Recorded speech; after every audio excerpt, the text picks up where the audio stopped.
Okay, let's go ahead and get started. First, I want to welcome you to this month's webinar brought to you by Pine Financial Group.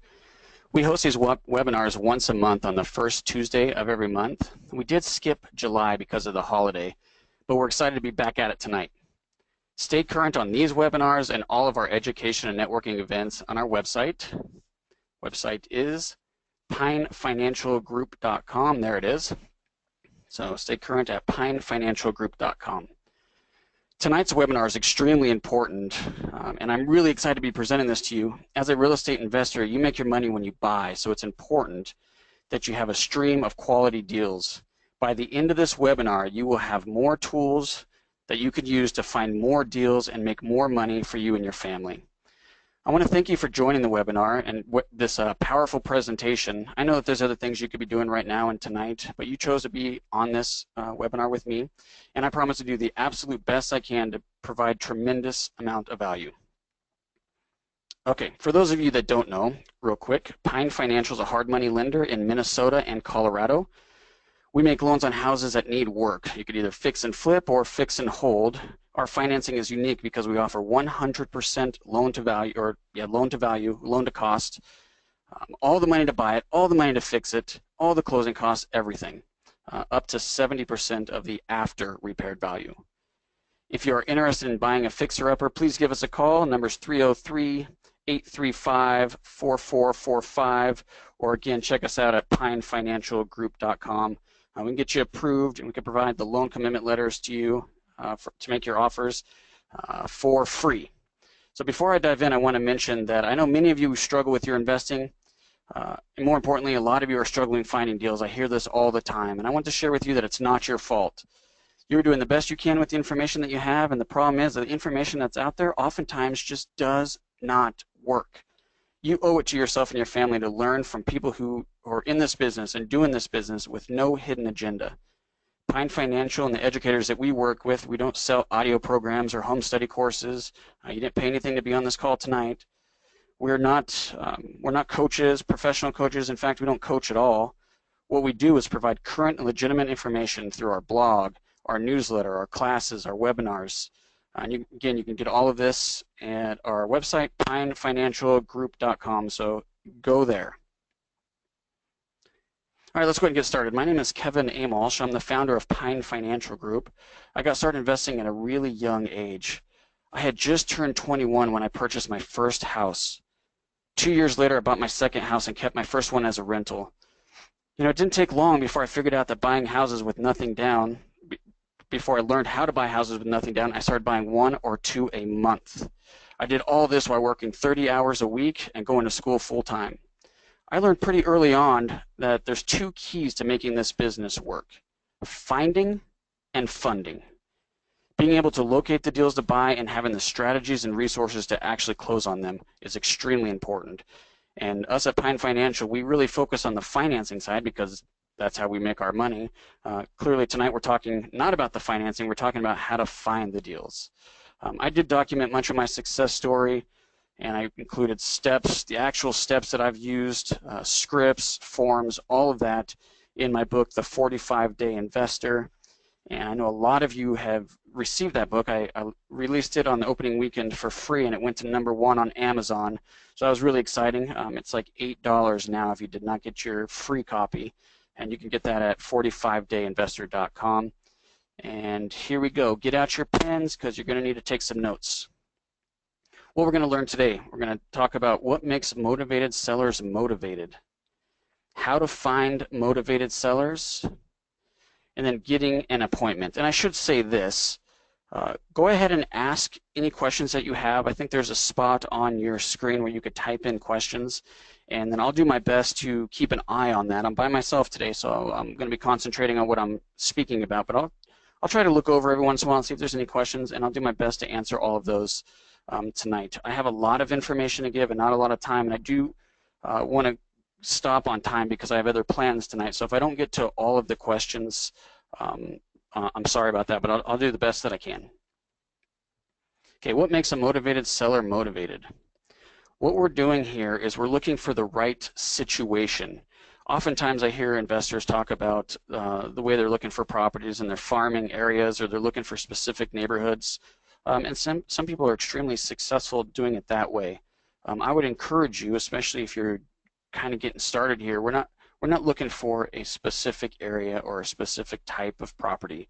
What we're looking for is a situation that warrants your help. I guess how can I explain this? We're problem solvers as a real estate investor. If you could find the problem that you know you could solve, that's how you're going to make your money. So what are some of the situations that we're looking for?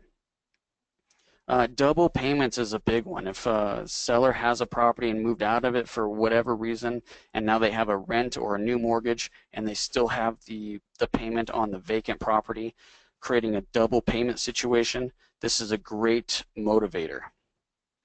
Distress. Now, I could be talking about a couple of different things here. Typically, when I say distress with motivated sellers, what I'm talking about is distress in their financial life. Divorces, probates, evictions, bad tenants, something that's causing some emotional stress.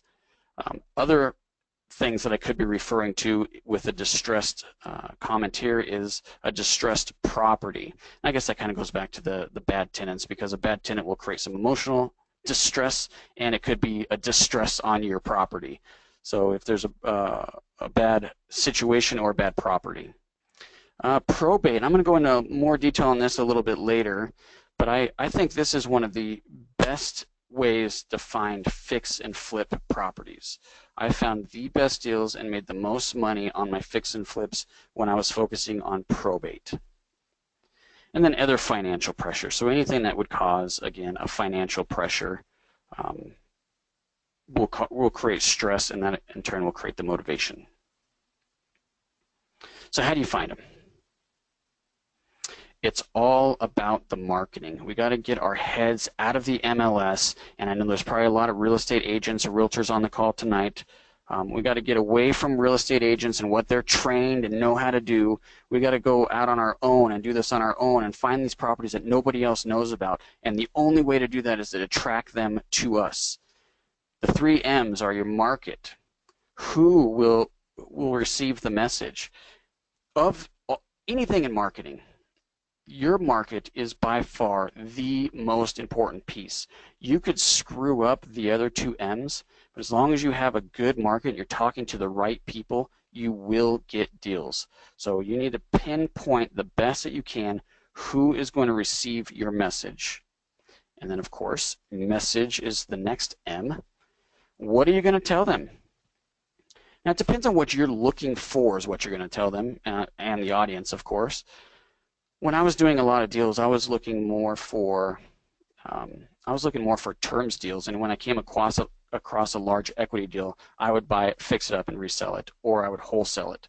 But my marketing typically went for a terms deal. So I was looking for the lease options or the subject tos, something that I could help build a rental portfolio without going out and getting loans, something where my owner will be motivated enough to carry the financing for me, and I could pick up a rental property with nothing down. So my message was, no equity, no problem. Take over payments. Double payments, let me help. Medium, how are you going to tell them? There's lots of different ways to get your message out there.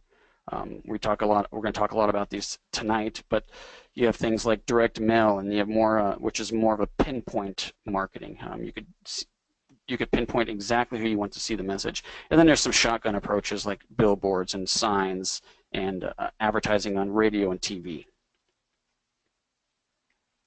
Okay, market is the most important piece of this whole thing. So let's spend some time here.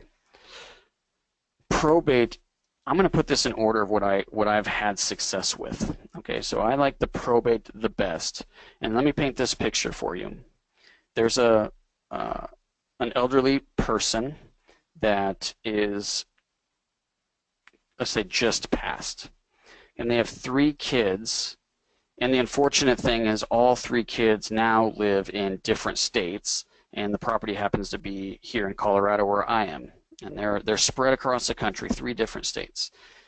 The most responsible, which is sometimes the oldest, not always, the most responsible of the 3 is going to be named as a personal representative in most cases. And this personal representative job is to basically liquidate the estate and handle the estate. And the other kids get their piece, of course, but they don't have a lot of control over that. So the personal representative is now getting phone calls from the other two. And the other two want their money because they spent the money yesterday. And so now we have all of this stress and all this pressure from the brothers and sisters, and it's causing a problem with those relationships. And frankly, the personal representative is busy. He or she has their job. They've got their own family to worry about, and now they have this gosh darn property in a different state that they have to worry about. So you could see where this would create a tremendous amount of pressure and stress. Now they get a piece of mail from you that says, I'm not looking to list your house. I don't want to try to list it and see if I could sell it. I want to buy your house. That means that they can get rid of it right now, maybe take a little bit less, but they're going to get their brother and sister off their back, and they're going to get the problem solved right now. Tired landlords. If I did this class live, I am doing it live. If I did it in not over the computer, if I was in a classroom setting, I might ask, how many of you know what I'm talking about when I say tired landlord? And my guess is anybody that is a landlord knows exactly what I'm talking about. Tenants wear you down. Now, if you're a landlord by default, maybe you, going back to the terms deals, which I did a lot, maybe you have a property you have to move out of for a job transfer, let's say, and you couldn't get it sold because there's not enough equity. And now you got to rent it out. And you never even wanted to be a landlord. That would be a good example of someone that didn't want to be a landlord, and now the tenant's beating up on him, calling him all the time, not taking care of the properties, just moved out, and that property's trashed. Now we're really, really worn down, and we want to do something with that house, and we want to do something right now. Pre-foreclosures. A lot of investors go after foreclosures for the fix and flips because you can get big equity deals in the foreclosure space. I think you should understand, though, that there's 3 areas in the foreclosure space. So the first one I'm calling here is a pre-foreclosure, and that's on the timeline. That's anywhere from the first default on the loan all the way up until the foreclosure auction. It could be a sheriff sale or a public trustee sale. As long as it's an auction state. But however, whatever state you're in, however they liquidate the property, from the first default until the liquidation or the actual foreclosure where the ownership changes, that's pre-foreclosure. So that could be 4 months, for example, 3 or 4 months if you're in Texas. Most states are 5, 6, 7 months, or it could be over a year if you're in New York. So there's a big time frame here of and that's just the foreclosure from when it starts. So it's even longer before the default and the start of the foreclosure. So these are really where you're going to find your best deals, because it's not at the auction where there's a lot of competition. It's not after foreclosure where it's in the MLS. After the auction, it gets listed with a real estate agent, and they throw it in the MLS, and then the whole world knows about it and starts looking at it and making offers on it. So the pre-foreclosures, especially before the notice and election for demand is sent, before it's public knowledge, you're going to find fantastic deals there. Vacant and distressed homes. I'm going to go back to this. I haven't got the question, but I'm sure it's coming. Where do you find the pre-foreclosures that are not public record? And that can be a little bit tricky.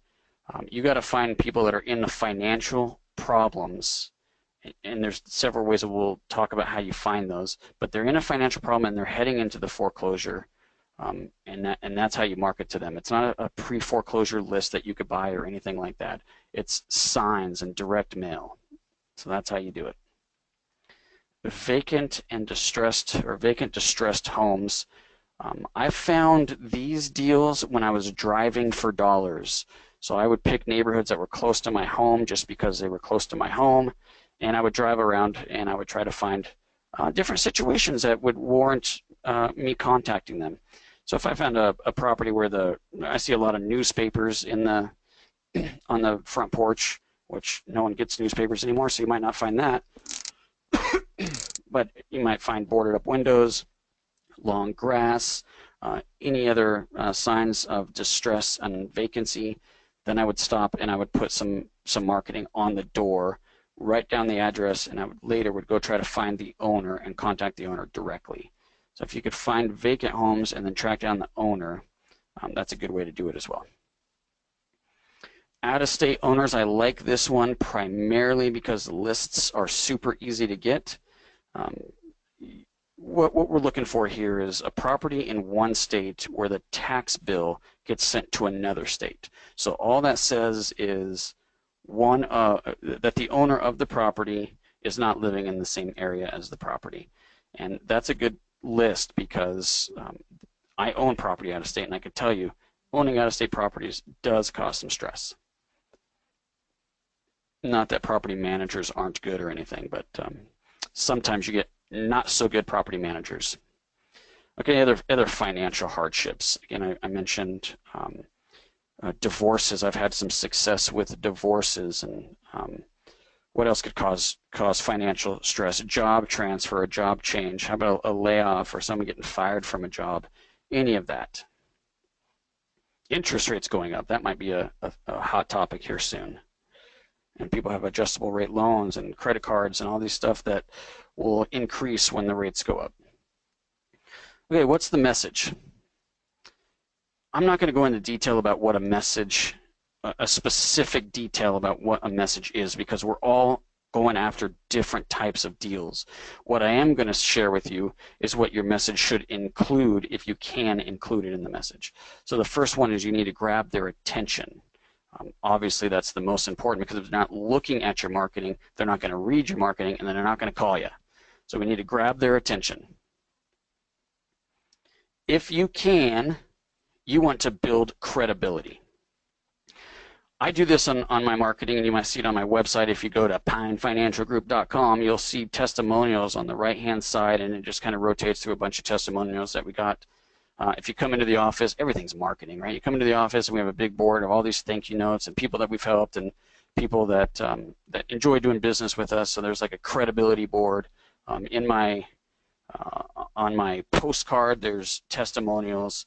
In some of my letters or direct marketing, like direct mail, I might say, you know, I've purchased X amount of houses in the neighborhood. I want to buy 2 more, or my partners and I are buying houses in a neighborhood right now. Something like that you're either showing that you're actively buying, or you have testimonials of people that have worked with you. If you have something like that showing that you're legitimate, that's important, and it needs to be pretty easily accessible in the marketing, like right after you grab their attention. And then everybody's favorite radio station, I'm sure we've heard of this, WIIFM. What's in it for me? Your marketing is not about you as a real estate investor. It's about them as a motivated seller. So I try not to use words like I or me. What I would rather use is your. If I could say I'm going to solve your problem, that's much better than saying I can do something or I do something. The one exception that I have seen is my bandit signs, which we'll talk a little bit about that in a minute. My bandit signs always says we buy homes, and that worked really well for me, even though that's more of a I statement with the word we in it. But that's because it's a real quick, this is what I do. And so in the sign, that worked. Everything else is always about you. Or I could say, I can help solve your problem, or do you need to help stop foreclosure? Something like that. So a solution to their problem. So you need to point out the problem and the solution for it. Stop the double payments. Stop your double payments. Fast closings, any condition, all cash. I could take over your payment, take over your payments. No equity, no problem. And then finally, obviously you don't want to forget the call to action. Call me at 303-835-4445, or my phone number was 303-421-SOLD. That's something that you need to have in there, is what do you want them to do? And you want to make this, I think I even mentioned this a little bit later, but it's on my mind now, so I'm just going to share it with you right now. I think you want to make it a risk-free action. So if they're going to get a free special report, that's a great way to do it, or a free consultation, or get a free evaluation on your home, get a free home evaluation. You know, a lot of real estate agents and realtors do that. No risk, give me a call, I'll tell you what your home's worth.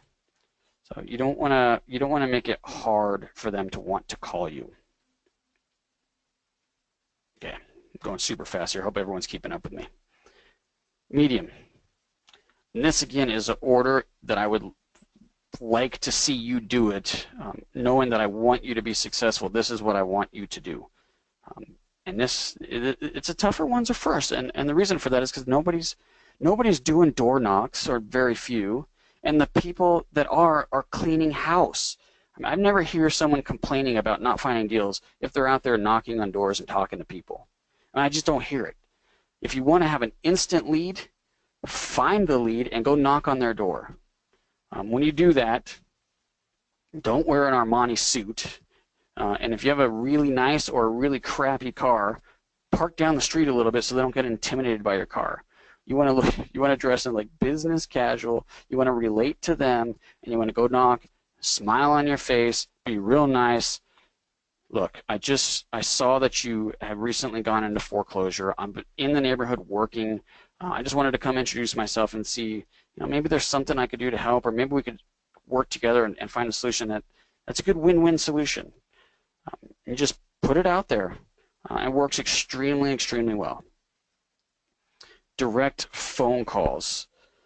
This would be getting lists or finding people in the classifieds that have a situation that you can help, or maybe it's just a for sale by owner, someone that you know wants to sell their house, and you just pick up the phone and call them. The more phone calls you make, the more deals you will get, period. I mentioned when I first got started with this webinar tonight, I mentioned that I was working 30 hours a week. I was going to school full time, 12 to 15 credits a semester, and I was still buying houses. And the reason I was so successful at buying these houses is because I was picking up the phone call while I was walking to class, between classes, or on the weekends, or on my lunch break in my car from work. And I would just gather lists at night before I went to bed, and the next day I'd work at calling everybody on that list. I went through my phone script, I had it down, and I would just get appointment after appointment, and my weekends were free. I left my weekends as free as I could to meet with people in their house and try to buy their house, negotiate with them. So I did a tremendous amount of direct phone calls, and it worked really well.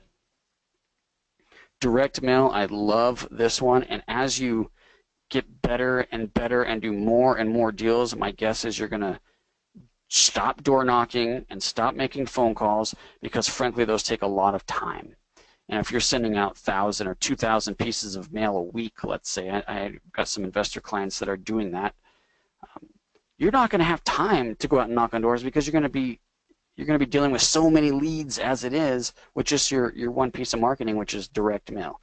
Direct mail is absolutely fantastic because you can pinpoint exactly who you want to get the message.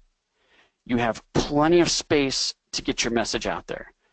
It's a whole letter that you could write to them, exactly how you can help them. And so when you get the phone calls from your direct mail campaigns, they're typically pretty high quality leads.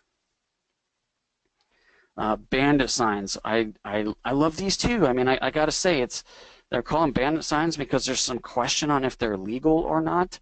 But I gotta say, I like them, and I justified me putting up bandit signs like this. For what it's worth, the politicians, they help make and enforce our rules, and they put up bandit signs, and then my sign, although it's ugly on this one corner, that is true. I'm increasing the property values in the neighborhood, and I'm cleaning up the neighborhood because I'm buying houses in the neighborhood where my sign is. So that's how I justified it. I know other investors that will put it up on Friday night, take them down on Monday morning because they don't want the sight of them out there all week. I understand that too. So for me, bandit signs worked really well. I bought them for, I think it was $2 a sign, somewhere between $1 and $2 a sign, and I paid somebody $1 to go hang them up for me. and they would hang up 20 to 30 signs a week, and I would rotate. And this is where I would farm neighborhoods with my signs because I just can't go everywhere. So I'd take specific neighborhoods where I knew values, I knew what the repairs are in a typical scenario, so I could literally make good offers right over the phone if I wanted to. I'm not saying do that, but that's the neighborhoods that I chose. And I would have my sign hangers rotate between 4 neighborhoods every week. So about once a month, the neighborhood would see my signs. And there'd be like 30 signs up, and every week they'd see a sign, and oftentimes it's on the same intersections and that kind of thing. The reason for that is in marketing you need to touch your prospect over and over and over and over before they finally call you. So you need to stay real consistent. You're not going to get calls in your first time putting up signs, or your second or your third. It's going to be that 4th, 5th, 6th, and 7th time that somebody sees it that they call you. I really like busy intersections. I like them as high as I can get them if I'm going to put them on a pole, although what I've seen work better is putting them on a stake in the ground. And the reason I like them high in the poles so that kids or people don't destroy them. The reason I like them even better on the ground is it looks cleaner. It seems, for some odd reason, it seemed to work better for me. And I like them on off-ramps on interstates. So off-ramps are easy because you can get off the interstate, hang a sign, get off the next exit, hang a sign, and you could just go down the interstate like that. So that worked really, really well. Okay, flyers. This is just like a direct mail piece. I recommend on a flyer, though, that you use both sides of the paper. And maybe on one side it's just we buy houses, we buy houses, we buy houses, over and over and over in really large print. And then on the front side have your message, and you're going to want some detail here, something that they're going to pick up off their door, and they're going to look at, and they're going to actually want to read it. So grab their attention, tell them a story, and then go into detail about how you could solve whatever problem you're trying to solve. This worked pretty well for me, but the truth is a lot of people are going to be getting your message that don't need it. So you're going to be paying to have flyers printed and somebody delivering this to people that you can't even help. But it is a good way to canvass a neighborhood if you're really looking to buy properties in a specific neighborhood. Flyers inside of baggies that get thrown on the driveway don't work at all.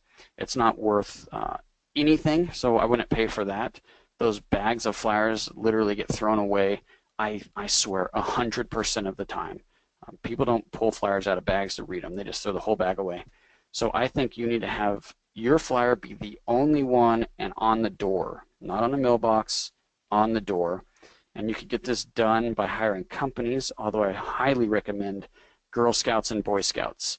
They'll do it for like 10 cents a flyer, and it's a good fundraiser for them, and they're going to be helping you, and they're going to be learning some business skills and all of that. Everything's good about that.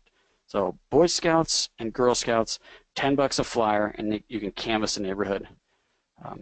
With both direct mail, not so much direct mail, but definitely flyers. Spend the money on the paper, not the ink. So you do want some color. You don't just want black and white. But the black ink is so much cheaper than color with copies or printing. So I would do just regular black ink and then get some bright yellow or some other creative color in the paper. All right, internet. This could mean a lot of different things. Pine Financial does quite a bit of internet marketing. What we do is, we do a lot of articles and blog posts, and we get into discussion groups and different things like that. But we also do a lot of pay-per-click advertising. And as you get better in your investing career, you're definitely going to want to look at getting a website. That's your storefront as an investor. People aren't coming into an office; they're coming to your website. So you are going to want that, and then you can market the website a lot of different ways. But the pay-per-click is the quickest and easiest way to get traffic to the website.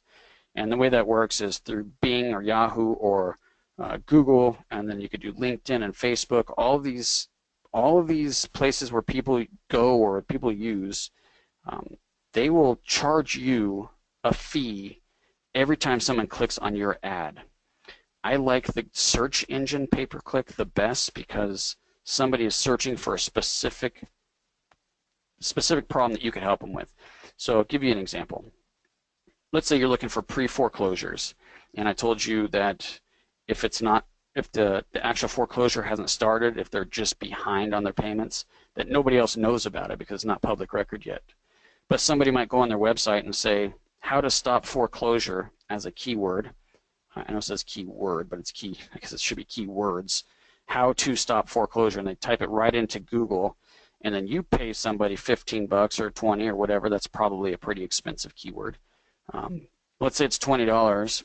You could pay $20 for that person to click on your website and download your free report on how to stop a foreclosure. And in the free report, it tells them how selling the property to you is their best option. Then they call you, and now you have a real hot lead that nobody else knows about. So pay-per-click. I like the search engine because they're going to be searching for exactly what you're looking for. Facebook, it's not really a search feature that you could buy ads from, but you still can narrow down your pretty well. You can narrow down who sees your ad, and then it's just going to show up on Facebook. It's in the right column, and then anytime someone clicks on the ad, you got to pay Facebook a fee. Facebook is much, much cheaper than Google or Yahoo, but it's not going to work as well because it's not targeted as well. The good thing is if you're trying to brand, though, you don't have to pay if someone sees your ad if they don't click on it. So they might see your logo or that they can help you, and if they see that over and over, then eventually they might just click on it and say, yeah, maybe this guy or this gal can help me. So those are a couple on the internet. And the other one I think I have on here is classifieds. Yep.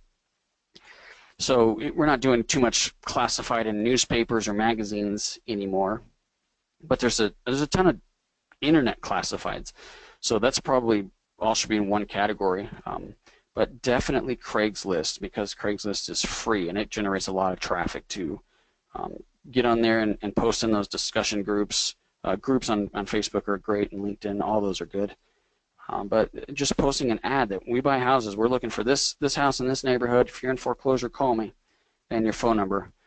Doesn't work as well. That's why it's at the bottom of the list, but it's free, so why not? The last one here is TV and radio. I've never actually done TV, so I'll disclose that to you, but I've done radio several times. I've been on radio programs, and I've marketed on radio. In fact, we did one of our Investor Success Summits, which is an awesome event, by the way, but one of the Investor Success Summits, we had a local celebrity here in Denver as our keynote speaker, and he has a radio program. So people that are listening to his radio program probably like him.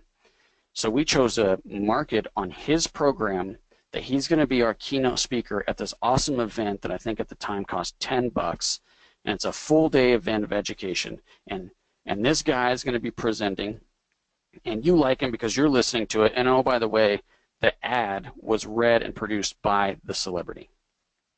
So it's like the perfect storm. I mean, it's an awesome event. It's people that like the person that's going to be there, and it's the person that's going to be there that's telling them to come to the event. And I don't even think we had one person register from that radio advertisement. And as far as buying houses, I've tried that several times, the radio, and I did get some leads, I did get some appointments, but I never closed on a house from the marketing from a radio. All right, this would be a great time to take some questions, but I'm not seeing any. Oh, maybe I don't know what I'm doing. So I'm going to keep going, but if you guys have questions, throw them in there. Got about 25 minutes here, it looks like. I said I like mail. I like direct mail is one of my favorite. Outside of an actual direct contact with the seller, mailing lists are going to be the best. I think I mentioned that, so I'm going to spend a little bit of time here. Again, I'm going in the order that I liked for my business. Again, I was looking for terms deals, not big equity deals to fix and flip. So some of these are going to be good for you to consider, and some might not be. But a stale and expired listing is great for terms deals if you're looking for lease options, for example. I talk a lot about that in the 45-day investor, but this is one of the areas that I say focus on if that's what you're looking for. And expired listing is obvious. It was listed in the MLS, and it isn't anymore because it expired. A lot of times you'll see a 6-month contract with a realtor, and if they can't get it sold in those 6 months, then it's no longer active in the MLS. In that case, everybody knows about it. It's a free game for everybody. So all the real estate agents and realtors, all the licensed people are going to go try to pick up that listing. So they might go knock on that door. Chances are not, because everyone's afraid of that. What they're likely going to do is send mail. They're going to start sending direct mail directly to the expired listing. So if you're a non-licensed investor or you work with a non-licensed investor, I love the stale listings. And these are going to be maybe a listing that's been on the market for 3 or 4 months, has not sold, and that's going to show me that somebody wants to sell it and it's not selling. Oftentimes it's not selling because it's not priced right. Oftentimes it's not priced right because there's not enough equity to lower the price. And that's why I love that list. Real estate agents and realtors are not allowed to market to a property that is currently active in the MLS. A non-licensed person is. So I would market to them and just say, look, I know you're listed, and we could wait until that expires if you like, but I'm definitely interested in looking at the house, meeting with you, and talking about buying your house. These lists are extremely easy to get because all real estate agents can get them, or realtors can get them. And you could simply offer the agent, what I would do is I would offer the agent the referral if I can't help them because it's not a good situation for me. They clearly need an agent. The current agent isn't getting it done. So let me just tell them how awesome you are as an agent and have them call you when it expires so that you can pick up the listing. So I would give I'd give quite a few referrals to my realtor partners for giving me that list. FSBOs and FRBOs, for sell by owner, for rent by owner. These are great. For rent by owner was great for me again because I was looking for the lease option. So someone who was willing to rent the house, they didn't need the cash, was a good situation for me to be marketing to. For sell by owner is good because you know somebody wants to sell the house. And these are easy. I like these because they're easy to have direct contact with. Their phone number is listed in the ad. Probate. We talked quite a bit about that. The probate's all public record, so I don't have any fear to put this up there and show you. This is in one of the local papers here in town. It's a Jefferson County local paper. And you could see that I could just open up to this section of the paper, and I could see that this is a probate case, and I could see Jeffrey here is a personal representative, and it gives me his address so I could send him a piece of mail. So I would compile my own list looking at the local papers, but list brokers, just Google list broker, and they can get all this for you for a fee. Out-of-town owners. Actually, we talked about that quite a bit earlier, so I'm going to skip over that one. That's a good one. Free and clear properties. This is where we get into the big equity deals. In fact, I've got a couple of free and clear properties, and I get quite a bit of mail from those. I'll show you a piece in just a minute that I just got today. I thought that was interesting. That came in today when I was doing this webinar tonight. But if you're marketing to free and clear properties, those are where you could either negotiate great terms deals because they have the flexibility or at least the ability to carry the loan for you. But better yet, you could just offer them cash and they could accept less because they don't have a loan to worry about. So maybe it's a real beat up house that they're having trouble selling and they just want an offer, and you send them a piece of mail, they give you a call, and away we go. Foreclosures, we talked about that. You can get foreclosure lists easy once it's public record. Once that foreclosure is actually filed with the court, then that's easy to get. I would recommend going to a title company because you can get those lists. Typically, you can get those lists for free from your title company. Now, keep in mind that's an extremely competitive list. A lot of real estate investors market to that list. So you got to be creative and grab their attention, and you got to send multiple letters. If you're sending in this type of a competitive list, if you're sending less than 7 pieces of mail to one address, you're not going to have the success that you want. Judgments and liens. So that's all public record. In fact, a lot of this is listed right in the papers. List brokers can get this for you as well. But this is a clear indication of some type of financial problem. So if someone just got sued and they got a judgment against them, there's a chance that they might be falling behind on their mortgage as well. Defaults on credit reports, so Equifax, Experian, TransUnion, these guys, they actually make money selling information. I don't know how many of you actually know that, but your information is sold for a profit for these companies, and it's not cheap. So one individual person is going to have a little bit of trouble getting this list, but if you team up with 4 or 5 other investors and you buy a couple thousand names, 5,000 or whatever the minimum is that you're going to have to buy, and you can just split it up amongst yourselves and you can get a list that way. And what we're looking for here is 30 and 60-day lates. So 30-day and 60-day lates. And I recommend, let me back up here. You can get a 30-day or 60-day delinquent list from list brokers. All of that's available. The problem with getting it from a list broker, although it's easy and cheap, is it's not as relevant. The list might have been relevant 4 months ago, but they're no longer 30 days late. Now they're 5 months late, and they're already in foreclosure, and they've already been getting mail from everybody else. Or maybe they're current now. Maybe they just missed a payment, now they're current.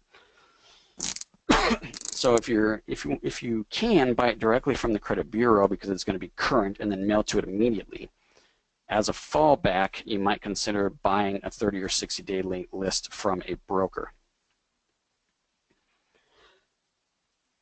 I just saw a question up here, so I squatted down to look at it. Is that a list? Yeah, you can. That's exactly what that is. That's a list of names and addresses, and you could buy 30-day late on a mortgage, 60-day late on a mortgage, or you could buy pretty much anything you want. 30 days late on anything, you could buy it.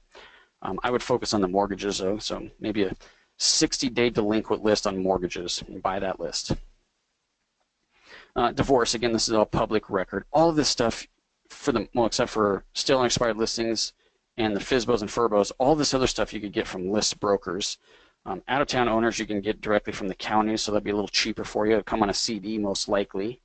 And then the foreclosure one here, that's you can get that for free typically at a title company. Everything else you could just get directly from list brokers. So just Google list broker and pick one that you like. Divorce, that creates financial pressure for obvious reasons. Here's a few more. Evictions, bankruptcies, this is all public record. Vacant property lists, a lot of times you get these lists and they're not filtered, so you might be mailing to a lot of commercial warehouse type of stuff. So just be careful you're focusing on single family if that's what you want. ARM adjustments, mortgage brokers use these all the time. If interest rates are going up and there's an adjustment in adjustable rate, ARM is adjustable rate mortgage. The mortgage brokers will start pounding those lists, trying to say, get into a fixed rate loan while rates are low. Code violations, that's a good one. And Section 8 landlords, and then finally referral partners. I kind of like the referral partners. I stopped doing it after a while, but this is like attorneys and mortgage brokers and realtors and anybody that you think might be referring to you. So you might put them on some kind of a drip campaign where you send them something in the mail of value. Maybe it's a comic or it's an article or something that you like. You just send that same article out to everybody and say, I think I might like this. Just keep your name in front of them. Oh, by the way, I buy foreclosures, so if you're doing any foreclosures, or if you have a client that's trying to prevent a foreclosure, keep me in mind. I'd love to talk to your client on that kind of thing. All right, tips to improve your direct mail. Multiple letters, we talked about that. 5 to 7 pieces, odd size pieces. That will work on the postcards. If you're going to do strictly a postcard campaign, I would recommend a larger than normal postcard. Postcards versus letter, what I want to say here is when I was doing a lot of direct mail, I would always start with a postcard. Let me actually show you this if I can. This is the postcard that I got today. Oh shoot, it's not up here anymore. Oh yeah, it's right here. So I don't know if you could read that. Can I shrink that down a little?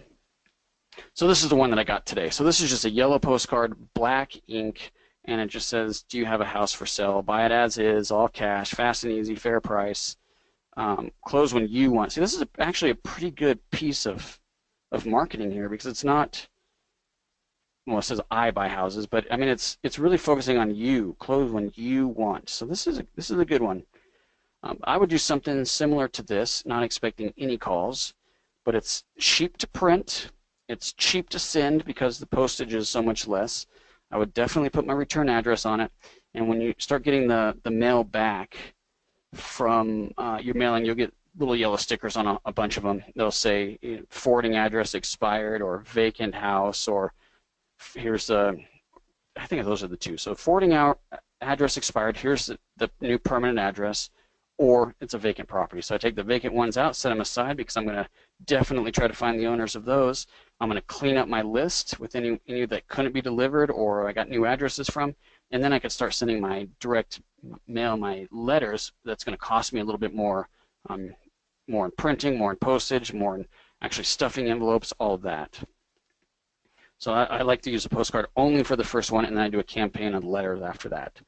Return addresses, so definitely return address on the first piece because you want all those little yellow stickers. But after that, I don't put a return address on it at all. And the reason for that is all of us are curious. We all want to know who sent the letter. So the very first thing, before we even look at who it's to, the first thing we look at is who it's from. And if it doesn't say it's from anybody, I have found that people are just too darn curious on who sent it, and they just open the letter. So that's a fantastic way to get your letters opened. But you could be creative. You could put something else up in the return address like want to buy your house, or do you have a house for sale, or something like that, because you know their eyes are going to go there, so you can get a message out to them quickly that way. Use colors and different print sizes. Again, I really focus on colors on the paper and not the ink, with the exception of your addresses. I would never, ever, ever use labels, and I would print or handwrite right onto the envelope. Handwriting, that's probably not efficient, but you could definitely get a handwritten font in Word, and you could print directly onto the labels, and that's what I did. Blue ink, handwritten font, and I print it right on the label so it looks like I wrote it. And then offer no risk. So I talked about this. So a free consultation, call me for free. Or nervous to talk to somebody, call this free recorded message on how we can help you. Okay, getting and receiving phone calls. Let's see what time it is here. We've got about 10 minutes. So always, always, always use a script. And gosh darn it, I was going to try to give you a script, but I don't have it pulled up, so I'm not going to be able to do that. But what you're doing here in your script, you're going to ask them for some information about the house. Try to build a little bit of rapport, what you can, in a very limited amount of time. Maybe compliment something that they say about the house. And then you want to get to their motivation quickly. And the way you do that is, this is the question that's in your script that you want to ask. You know, sounds like a fantastic property. Why are you even considering selling it? And then just be silent. They're going to tell you if they're motivated or not. Oh my gosh, I just had this job transfer. I have to move next month. I only have 4 weeks and I have to have this house closed. Oh, that's an appointment you're setting for sure. But anything that's a hint of motivation, and as you talk to people and meet with people, you'll pick up on what you'll pick up on it when somebody's motivated. Again, it's all the things we've been talking about this whole almost hour. So if they say any of those, definitely set the appointment. Do not negotiate the deal or make the offer on the phone, especially when you're just getting started. What you want to do is schedule an appointment and get in the house. Okay? And you want to be sure all the decision makers are there. So, Mr. Seller, are you married? Oh, you are. Good. I would like it if you and your wife and I can all meet at your property. Maybe you could show me around, and then that way we're all there so we can answer each other's questions. So, what's a good time for you? And don't even give them a choice. Everybody that's going to be there, that is going to be part of the decision. I am recording this, so I know I just went really fast on that verbiage that I used, but that is important. So I'll try to get this up on YouTube, and you can go back and re-listen to that.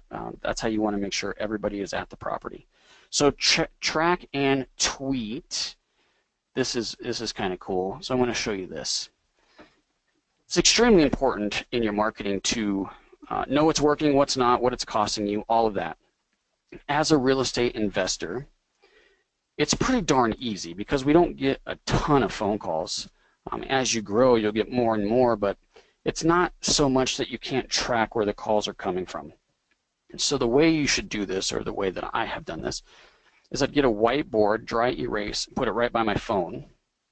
Whenever I would take or return someone's phone call, I'd ask them where they heard about us or how they heard about us. And then I'd put a little tick mark under whichever it was. So if you're looking at the spreadsheet here, in this example, I was doing flyers, signs, mailings, my car magnets, some networking, and internet. And then across the top here, and this is exactly how it would be on my whiteboard, I'd have CADS, calls, appointments, deals, and a success. Calls, appointments, those are pretty simple. A deal, that's pretty simple. A success is if I sign up a deal, get it under contract, and I actually close on it. So oftentimes, I don't close on it because I didn't like something about it. And it was my goal to get a contract on every single house and have an escape clause that if I didn't like something I saw, I can get out. And then within one day, I would typically call them back and say, you know what, the value is not quite what I thought it was. The deal's not going to work as it is. Does it make sense for us to talk about maybe a different price or different terms so I could still help you out? And sometimes they'd say yes, and sometimes they'd say no. And if they weren't motivated enough to be working with, and they didn't want to renegotiate, then I was not able to turn that deal into a success. So here's what I would do. I'd take everything off the whiteboard and I'd put them into my little spreadsheet here. And so in this particular week, I got one call from my networking. I ended up in one appointment. Oh, this is a confusing one. I'll get back to that. So this one down here, one call, one appointment, one deal. I ended up getting a success out of that one. So what I would do is if I got an appointment and it didn't turn into a deal right away, but it turned into a deal a week or two later, I would put the tick mark on the week that I got the deal. So in this case, I got a couple of deals from calls that must have happened in a previous week or previous weeks. And then you can see I just track them all. And then down here I have my stats. How did I do in the month? My appointments. How many appointments do I get per? How many appointments or how many calls does it take to get an appointment? So about 30% of my calls turn into appointments. I turned 100% of my deals into appointments in this month, and then just write down the line. And then you can just see me go through each month here with all of these, just how I did for the month. And you can see the deals that I bought 2 houses that month, and I bought 1 house this month, and then it just goes right down to my budget tab. And this is where I think it's important for you guys to just do this. Whatever it cost me to do each thing that I was doing, I would put here. And then I would put formulas in here of how much it was costing me to run the campaign, how many calls I got from the campaign, and then how much it cost me per phone call. So you could see what's working better, the amount of calls I'm getting, so what's working and what it's costing me, so I know how to allocate my dollars and what to focus on. Again, I just put it in another spreadsheet. Total for the year, this is how it was. I get about 4 calls a week, turns into 5% of my success. 5% of my calls turn into deals that I keep. So what does that tell you? You need to somehow generate 20 calls to get 1 deal. So this spreadsheet is how I did it and how I recommend you guys doing something like this. I can't share this, or I'm not willing to share this spreadsheet, so please don't send emails or ask me. Oh gosh, I'm sorry guys, you're going to see my emails here. So please don't send me emails asking me to send you the spreadsheet because I can't do it. And the reason for that is some of the formulas aren't working as well as they should, and I don't want to take the time, unfortunately. I'm sorry to be so blunt, but I don't want to take the phone calls from everybody saying I'm having trouble with this, or how does this one work, or what would you do here? So I'm just showing you this merely as an example of what you could be doing if you were really focused on your marketing. All right, so I think I might have a few questions here, but this is really hard to read. Email the script to the attendees. Gosh, yeah, I'll definitely try to figure that out. Actually, you know what? No, I can't do it. It's too far back in my computer. Yeah, I'll see if I could figure out anyone who actually attended the call, or maybe anyone who registered, because I think quite a few people registered that aren't on the call. I will try to do that. I will commit to trying to do that, yes. How to find pre-foreclosures. I think I did that. So there's Pre-foreclosures could be either public record or not. You can get the public pre-foreclosures at your title company. That's an easy list to get. Pre-foreclosures is you got to find them somehow before anybody else knows about them. So maybe it's your sign. Maybe you put "We Buy Houses, Stop Foreclosure" on a sign that's in the neighborhood where they are, or the judgment and tax liens lists, or the code enforcement lists, or any of those lists that show that there's a financial distress. That's where you need to focus on to find it before anybody else. How do you find probate and distress leads? The probate, the distress leads, that's what we've talked about this entire hour, so I'm not sure how to answer that one, but the probate list specifically, I would get them from list brokers if you can afford to pay list brokers to do it. If you can't, like when I was going, I was shoestring, I was broke, so I would take a Saturday morning and I'd go to the library and just look at all the local papers, and I would create my own list. Is that a list? Yes, it is. And email the script. So I guess that's all the questions that we have. Wow, this worked out really well, you guys. So I will take a few more if you want to ask them now. Otherwise, definitely stay current on what we're doing and stay current on the markets and that kind of thing at pinefinancialgroup.com. All of our free events, our networking, our happy hours, our classes. We do quite a few of live classroom type events in Minnesota and Colorado. For those of you that are outside of where we do business, check out our articles, our newsletter, our blog at pinefinancialgroup.com. And then if you're interested in all the scripts, all the forums, everything that I did to be successful when I was still working and going to college, so I don't make any money from you guys, like $8. So it's just it's a www.45dayinvestor.com. So with that, I'm going to go ahead and close the webinar. Appreciate everyone that came out tonight. Actually, quite a few of you for us forgetting to market it showed up, so that's awesome. We sent the marketing out today, I think, and there's quite a few of you on here. So I really, really do appreciate all of you that made it. I hope I provided some value, and we'll catch you on the next one.